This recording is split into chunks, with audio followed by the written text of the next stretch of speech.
रहीम अस्सलामु अलैकुम वरहमतुल्लाहि वबरकातुहू।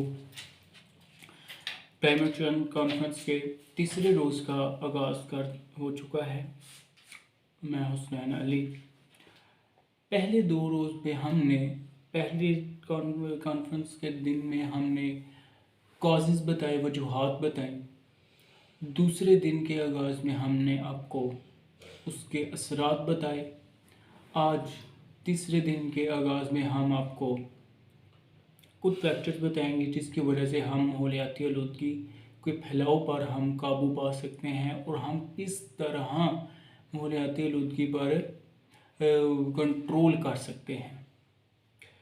तो उसके लिए सबसे पहली जो बात है, अब देखिए जो हो चुका है वो तो हो चुका, उसको हम वापस नहीं ला सकते और ना वो वापस आ सकता है। ये कुदरत का कानून है।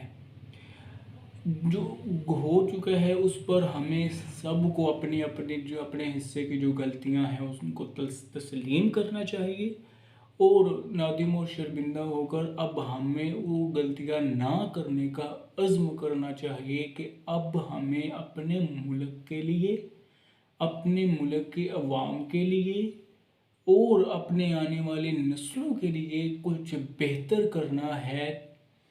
वो क्लाइमेट चेंज की सूरत में भी हो सकता है, वो हमारे कैरियर सिस्टम में की सूरत में भी हो सकता है। तो नाज़रीन, सबसे पहले अगर मैं आपको ये बताऊं कि हम माहौलियाती आलूदगी पर काबू पा सकते हैं, तो वो सबसे पहले मैं जिसको प्रायोरिटीज़म में लाऊं वो है कि हम ज़्यादा से ज़्यादा जितना हो सके हम दरख्त उगाएं। जब हम अपनी फोकियत दरख्तों को देंगे, दरख्त जो हैं वो हमारे जो हैं वो ऑक्सीजन का बायस बनेंगे। दरख्त लगाएं और जो फसलें हैं हम उनको आबाद करें।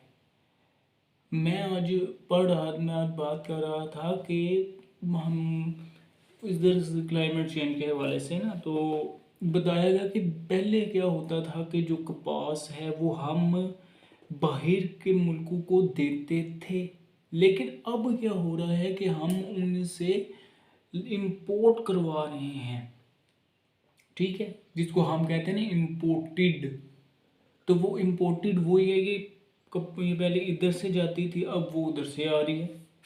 ये सीफर अब हुआ क्या कि ये अब क्या कि वो जो बैकवर्ड एरियाज हैं वहाँ कपास ज़्यादा होती है। मतलब देख लें बहावलपुर देख लें, रहीम यारान देख लें, या इस तरह के दूसरे मुल्तान वगैरह देख लें, या इस तरह के आगे देख लें डेरा इस्माइल खान वगैरह, तो वहाँ कपास ज़्यादा होती है बहावल नगर में।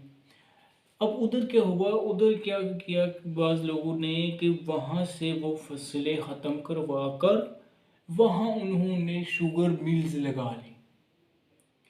शुगर मिल्स जब लगाई तो उसका नुकसान हुआ कि हमें कपास इंपोर्ट करनी पड़ गई, जिसकी वजह से हमारे मुल्क में एक जो है कहते हैं ना एक अफरा तफरी और ना गैर यकीनी की सूरत हाल वहाँ पैदा हुई।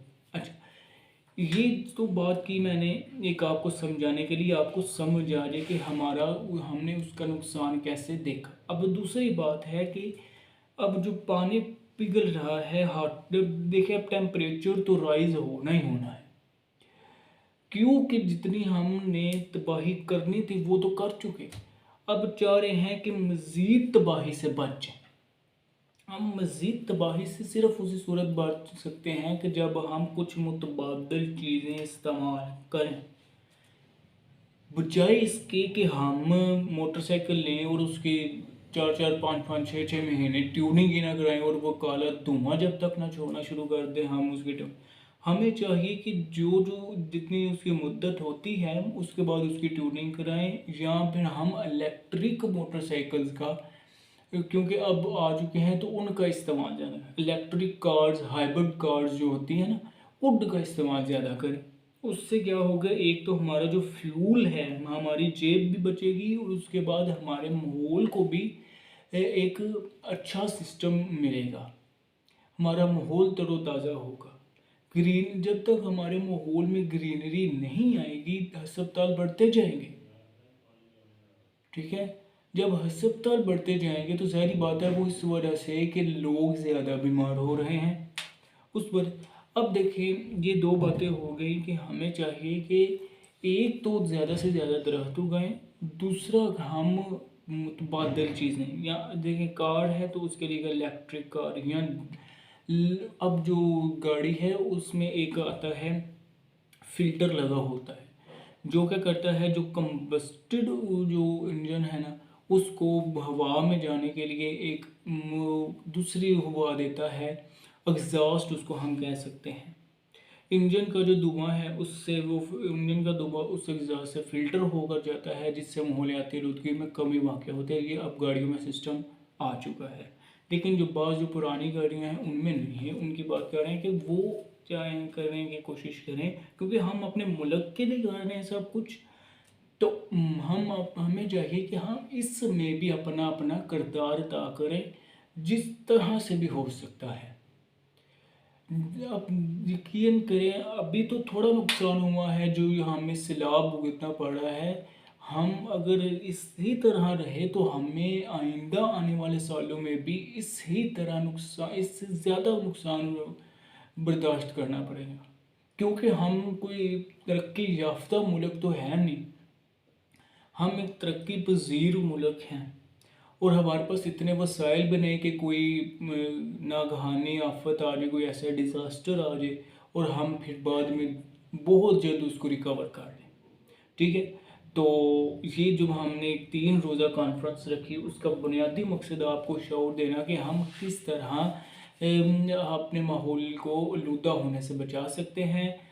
चैनल से अब इजाज़त दीजिए। 3 रोज़ हमारे ये कॉन्फ्रेंस के मुकम्मल हुए जाते हैं। इंशाल्लाह आपसे एक नए कंटेंट के साथ और एक नए ओरिजिन के साथ मुलाकात होगी। अल्लाह हाफिज़।